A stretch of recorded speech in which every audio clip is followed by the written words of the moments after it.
Sports gambling is illegal in the Lone Star State, but several websites are still letting Texans wager on the outcomes of sports games. Prediction markets bill themselves as traded commodities rather than wagers, but critics say it has the same psychological impact as an illegal wager. State Capitol reporter Adam Schwager explains what these markets are and how these are allowing betting not just on sports. From who will win the college football playoff to how much rain will fall in Austin this month, prediction markets have exploded in the last year, with more established websites jumping in recently. In November, Prize Picks Predict launched in 38 states, including in Texas, despite state law banning someone from making, quote, a bet on the partial or full result of a game or contest.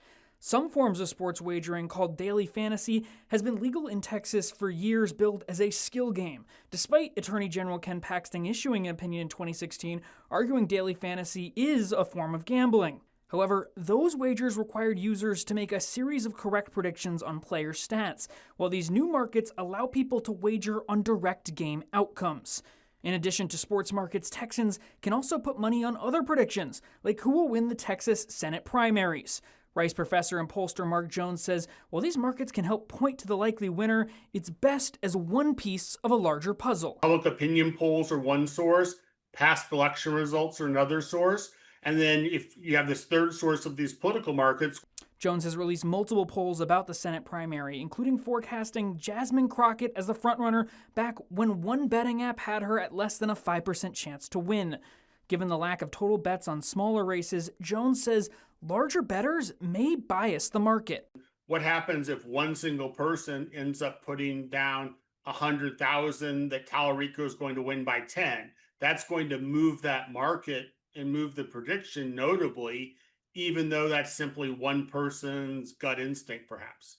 If you find yourself struggling with gambling, you should text 800-GAM to get support. In Austin, I'm Adam Schwager. And we did reach out to several prediction markets for this story. That includes Polymarket, Prize Picks, Crypto.com, and the newly founded Coalition for Prediction Markets.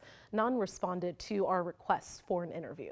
A 2025 study found in the year since the Supreme Court decision allowing states beyond Nevada to legalize sports betting, researchers have seen a substantial increase in online searches for gambling addiction. Catherine Nin Emery joined our midday team to talk about gambling addiction today, and this is part of that conversation. What's that line between just enjoying gambling and maybe having a problem where it verges on addiction? Verges on addiction? I think when you start to feel like a little bit of that shame like seep in, so if you notice you're lying or hiding some of those behaviors, if it's starting to interfere with your job, your education, or your social relationships, that's usually your flag. And there are resources for anyone who might need help with addiction. A helpline is available. The number there is on your screen.